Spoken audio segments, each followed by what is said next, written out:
Hello जी, जय माता दी। कैसे हो आप सब? तो जी आज मैं वीडियो बना रही हूँ काफ़ी दिन बाद। तो मेरी वीडियो ने ज़्यादा से ज़्यादा प्यार करियो, सपोर्ट दियो और हाइप को ऑप्शन आ रहा हो तो वो हाइप भी ज़रूर दियो। तो आज मैं बात करूँगी, आप सब ने देखे है कि जब एक औरत की लाइफ में जब उसको हस्बैंड है वो किसी और औरत के साथ, किसी और लड़की के साथ अफेयर में रह रहा है या उसने पसंद करा है, अपनी पत्नी पे कोई भी इम्पोर्टेंस ना दे रहे हैं, तो उसने कितना दुख होगा, कितनी तकलीफ़ होगा, ये हर एक लड़की, हर एक औरत इस बात में जान सकें। तो ऐसे ही कुछ कहानी हो रही है, एक अपनी हिमाचल वाली है उसकी। तो आप सब ने देखी होगी उसकी एक वीडियो, उसमें उसके हस्बैंड ने उसको सिंदूर भर दिया है मांग में, जो दूसरी पत्नी ले रखी है उसके। तो अब उसका कहना है हिमाचल वाली का कि अगर मेरे हस्बैंड ने अब यहाँ दूसरी शादी कर ली तो मैं ये घर छोड़कर चली जाऊंगी, क्योंकि वैसे तो मैं ना तो धक्का मारने से अपन घर छोड़कर जाऊंगी, ना ही मेरे को चाहिए कितना भी परेशान कर लो तब घर छोड़कर जाऊंगी। लेकिन मैं जाऊंगी तो जब सिर्फ घर छोड़कर जाऊंगी जब मेरे हस्बैंड जो है वो दूसरी शादी करेंगे यहाँ इस घर में, साथ फेरे लेंगे अपनी दूसरी पत्नी के साथ। तो मैं ये कहना चाहूँगी कि क्या मांग में सिंदूर भरने से ही पत्नी हो जाती है? ये घर में साथ फेरे लेंगे तभी जब आपके सामने, आँखों के सामने उस घर में रहता है, करवा चौथ का व्रत कर लिया, एक कमरे में रहते हैं, इतनी शॉपिंग कराता है, एक बच्चा भी है, तो मांग में सिंदूर भरने से ज़्यादा दुख लगता है। मतलब मांग में सिंदूर ना भरे, बाकी और सारे काम पति अगर करे तो ठीक है, उस बात से ये खुश है। देखा आज कितना रो रही है कि भाई मेरे पति ने तो उसकी मांग में सिंदूर भर दिया। मेरे को बहुत बुरा लगता है जब एक पत्नी के सामने उसका पति किसी दूसरी औरत की मांग में सिंदूर भरे। अरे भाई सिंदूर भरे ना भरे और सारे काम जो वो कर रहे हैं, रूम में पड़ा रहता है, शॉपिंग कराता है, करवा चौथ का व्रत किया है, एक बेटा है, तो फिर वो दुख बार बार करने से क्या होता है? अब तो जो दुख है वो हो चुका है, अब उस पर है काम करने की ज़रूरत, और वो काम करो। अब काम करने की ज़रूरत क्या है कि भाई एक्शन लो, एक्शन लो। या तो आप कहीं अलग किराए के घर में रहो या आप यहाँ आराम से रहो, उनको पूछो ही मत कौन है, समझो आपके लिए वो कुछ है ही नहीं, ऐसे उनकी औकात दिखाओ उनको। लेकिन आप जैसे रो रहे हो और बोल रहे हो कि भाई सिंदूर भर दिया मांग में,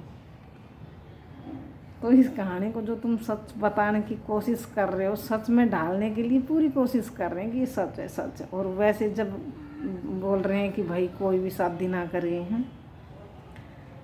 तो जो ये मांग में सिंदूर भरे हैं ना, ये सबको पता है कि जो वो सिंदूर भर रहे हैं ना, और जो वो चुटकी भर के सिंदूर लेके गया है, वो फ़ोटो मैं यहाँ साइड में लगा दूँगी, आप देखना। वो वहाँ ऐसे करके नू और उसको लेके आके ऐसे घेर रहे, वो उसकी पैंट में वो सिंदूर पड़े हुए पैंट पर, आप देखना। और जो लोग बेचारे इतने फिक्रमंद हो रहे हैं, इसकी इतनी चिंता करते हैं ना, मेरे को तो उन पे तरस आता है। मैं इनकी वीडियो देखती हूँ, मैंने तो देख लिया कि जैसे कि कहते हैं ना कि किसी भी आदमी को आप एक बार समझाओ, 2 बार समझाओगे, 3 बार समझाओगे, अगर वो नहीं समझता है तो छोड़ दो उसको उसके हाल पे। तो यही बात हमारी है, हमने भी रिएक्शन बनाया था, हमने उसको 1 बार समझाया, 2 बार समझाया, 3 बार समझाया कि भाई बच्चों पर गलत असर पड़ता है। माँ बाप की मेन प्रॉपर्टी जो है वो बच्चे ही होते हैं। आप थोड़ा खुआओ, अच्छा खुआओ, अच्छे संस्कार दो, बच्चों को अच्छे संस्कार दो। उसके बाद बच्चे कैसे निकलते हैं, नहीं निकलते हैं, वो बात की है, वो बात की है। लेकिन अगर आप बच्चों को अच्छे संस्कार ही नहीं दोगे, बच्चों को ऐसी चीज़ें घर में करोगे, सिखाओगे, तो मतलब आप क्या कर रहे हो बच्चों के लिए? पैसे कितने भी कमा लो, पैसों से आप कुछ भी इनके लिए घर बना दो, अच्छा खाने के लिए दे दो, उससे कुछ नहीं होने वाला। कहते हैं ना कि जब घर की अगर नींव मजबूत होगी, नींव पक्की होगी, तो ऊपर अगर आप बिल्डिंग बनाओगे तो आपको उस पर कॉन्फिडेंस होगा, भरोसा होगा कि ये मंजिल हमारी मजबूती से खड़ी रहेगी, टिकी रहेगी। बाकी चाहे जो भी हो भाई, ना भी टिके ना भी हो, पर नींव मजबूत भरी है तो आपको ट्रस्ट होता है, विश्वास होता है। ऐसे ही अगर आप अपने बच्चों को अच्छी परवरिश देते हो, अच्छे संस्कार देते हो, तो आप अपने आप को खुश नसीब समझते हो कि हमने अपने बच्चों को अच्छे संस्कार दिए हैं, उनमें कोई कमी नहीं छोड़ दी है। बाकी आगे जो बच्चे बड़े होंगे, जो करेंगे या ना करेंगे हमारे लिए, वो बाद की बातें हैं, वो उन पर निर्भर है। लेकिन हमने अपने बच्चों के लिए कोई कमी नहीं छोड़ी, संस्कार भी अच्छे दिए हैं, अच्छी परवरिश की है। चाहे कहते हैं ना अपना नमक रोटी खा लो, लेकिन बच्चों को संस्कार अच्छे दो, अच्छी परवरिश दो, क्योंकि हमारी मेन प्रॉपर्टी बच्चे ही हैं। लेकिन ये दोनों हस्बैंड वाइफ इतने इस झूठ के पीछे पड़े हुए हैं कि इनसे तुम पैसे कमा सकते हो, लेकिन ना तो इज्जत कमा रहे हो और ना ही बच्चे को अच्छी परवरिश दे रहे हो। और ये चीज़ ज़्यादा दिन तक चलने वाली भी नहीं है, इसलिए मैंने तो वीडियो बनाना छोड़ दिया है। लेकिन आज मेरे को फिर इतना मतलब लग गया कि यार मतलब कि अब इनको व्यूज़ नहीं आ रहे हैं, तो अब ये साफ साफ बोल रहे हैं कि भाई मतलब कि अब मैं सिंदूर भर के भी दिखाऊंगा। जबकि लोगों ने अब तो ये बोलना ही छोड़ दिया कि भाई तुम मांग में सिंदूर भर के दिखा या कुछ भी कर। और वो आज इतनी रो रही है कि देखो मेरे साथ कितना गलत हो रहा है। अब तो आपको खुशी मिलेगी ना, आपको चैन पड़ जाएगा ना। किसको चैन पड़ जाएगा? आप अपना देखो, दुनिया का मत देखो। दुनिया को चैन पड़ने के लिए, खुशी मिलने के लिए आप कुछ भी करोगे। मतलब आप बोल रहे हो ना कि अब तो आपको चैन पड़ जाएगा, अब तो आपको खुशी मिल जाएगी। कुछ मेरी बहनें जो बोल रही थी कि मांग में सिंदूर भर के दिखाओ, भाई वो बोल रहे हैं। आप अपना देखो, आपको तो सारी चीज़ें पता ही है ना। आपको तो दुख पहले भी था, सिंदूर भरने से कुछ अलग तो हुआ नहीं है। क्योंकि जब आदमी एक साथ एक कमरे में रह रहे हैं, करवा चौथ का व्रत कर रही है, बच्चा भी है, सारी बातें बता दी, अगर आप श्योर हो, आपको पता लग गया पूरी तरह से संतुष्ट हो कि आपके पति ने मतलब शादी दूसरी कर रखी है, तो वो तो आपको देखना है। पब्लिक का क्या है? कुछ पब्लिक गलत कहेगी, कुछ सही कहेगी, क्योंकि आप सबको पता है कि पब्लिक एक तरफ कोई नहीं चलती। मतलब चाहे आप कैसी भी वीडियो दिखा लो, पब्लिक जो है दो तरह की होती है, उसमें कोई ना कोई कुछ ना कुछ तो बोलता ही है। तो इसलिए आपको देखना है कि आपको करना क्या है।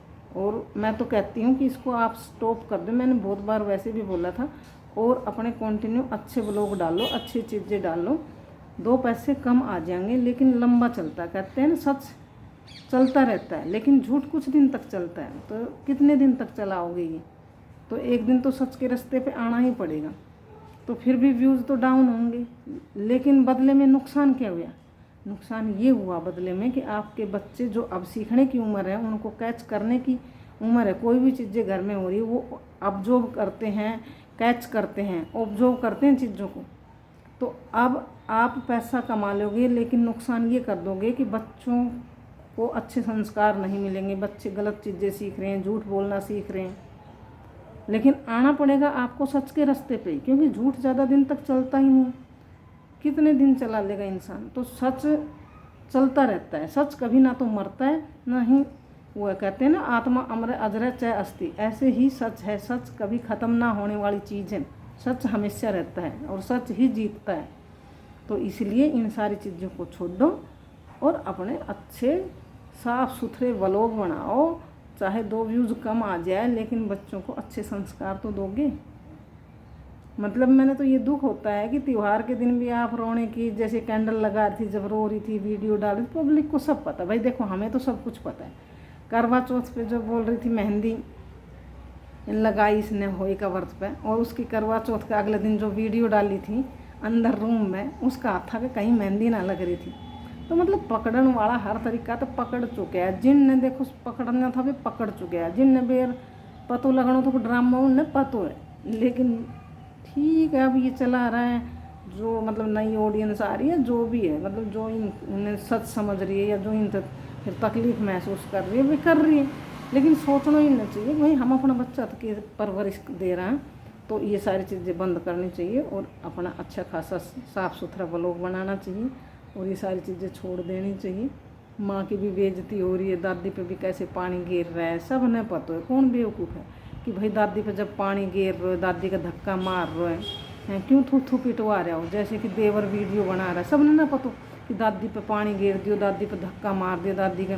तो ना दादी की बेटी बोल रही है, ना वे आका आवाज़ उठा रही है, ना ही देवर खड़े वीडियो बना रहे हो, वो कुछ बोल रहे हो। मतलब हम कुछ भी करी जाओ उसमें। मतलब वो तो हमने बेरोचक देवर वीडियो ना बना रहा हो, लेकिन जैसे ये दिखा रहा हूँ उस हिसाब से भी तो लगाओ कि देवर खड़े खड़े वीडियो बना रहो सर। ना तो वो बोल रहे हो बीच में भाई क्यों डाल रहा हो, क्यों दादी ते पानी डाल रहा हो, बीमार हो जाएगी, या दादी बुढ़ी है धक्को मार रहा, मतलब बस जैसे कि वो रोबोट है, गूंगो है, बस उसको काम है कैमरा पकड़ना, वो पकड़तो रहे, मतलब दादी के साथ के गलत हो रहा के ना हो रहा उससे उसने कोई मतलब नहीं।